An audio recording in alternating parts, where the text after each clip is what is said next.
সাবেক প্রধানমন্ত্রী শেখ হাসিনার স্বামী। এই পরিচয় ছাড়াও ওয়াজেদ মিয়ার আরও অনেক পরিচয় রয়েছে। ক্ষমতার অনেক কাছাকাছি থেকেও কখনো ক্ষমতার দাপট না দেখিয়ে বরং তিনি একটা সাদামাঠা জীবনযাপন কাটাতেই পছন্দ করতেন। মেধাবী এই মানুষটি নীরবে নিভৃত্তে নিরলসভাবে গবেষণায় থেকে দেশের উন্নয়নের জন্য আমৃত্যু কাজ করে গেছেন। 1942 সালে 16 ফেব্রুয়ারি রংপুর জেলার পীরগঞ্জের ফতেপুর গ্রামে জন্মগ্রহণ করেন সুধা মিয়া, যেটি ছিল ওয়াজেদ মিয়ার ডাকনাম। তার পিতার নাম আব্দুল কাদের মিয়া ও মাতার নাম ময়জুন্নেসা। 3 বোন ও 4 ভাইয়ের মধ্যে তিনি ছিলেন সর্বকনিষ্ঠ।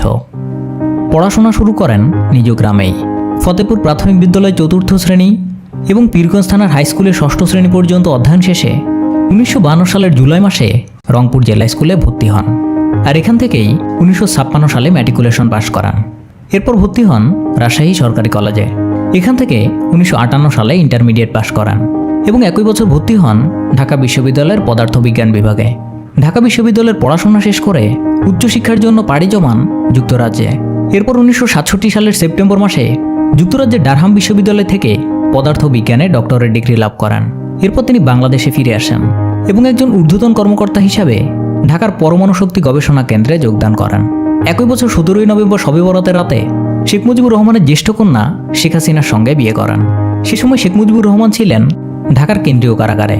ওয়াজেদ মিয়া তার সঙ্গে দেখা করতে গেলে শেখ মুজিব তাকে একটা রোলেক্স ঘড়ি উপহার দেন, যেটি তিনি দীর্ঘদিন সংরক্ষণ করে রেখেছিলেন।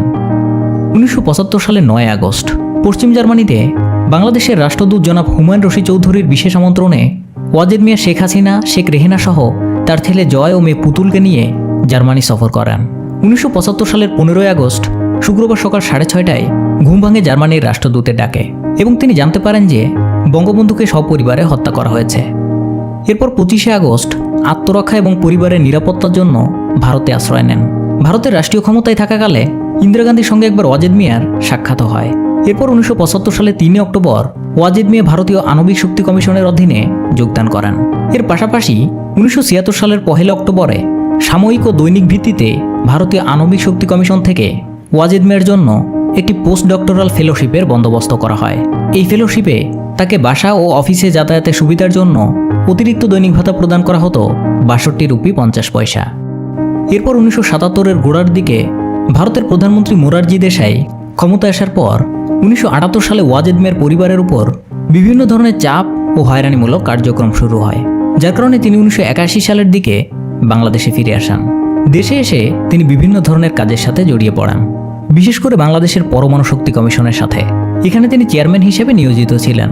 এছাড়াও তিনি বাংলাদেশ জার্নালিস্ট অ্যাসোসিয়েশনের উপদেষ্টা এবং ঢাকার বৃহত্তম রংপুর কল্যাণ সমিতি, উত্তরবঙ্গ জনকল্যাণ সমিতি, রাজশাহী বিভাগীয় উন্নয়ন ফোরাম, বেগম রোকেয়া স্মৃতি সংসদ এবং রংপুর জেলার মিঠাপুকুর থানার মির্জাপুর বছিরউদ্দিন মহাবিদ্যালয়ের প্রধান উপদেষ্টা ছিলেন।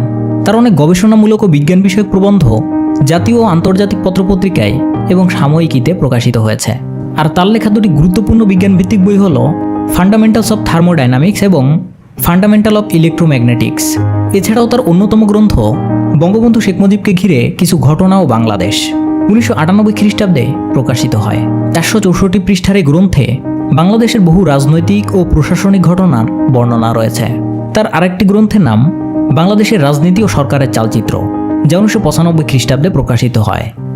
1999 সালে ওয়াজেদ মিয়া পরমাণু শক্তি কমিশনের চেয়ারম্যান থেকে অবসর নেন।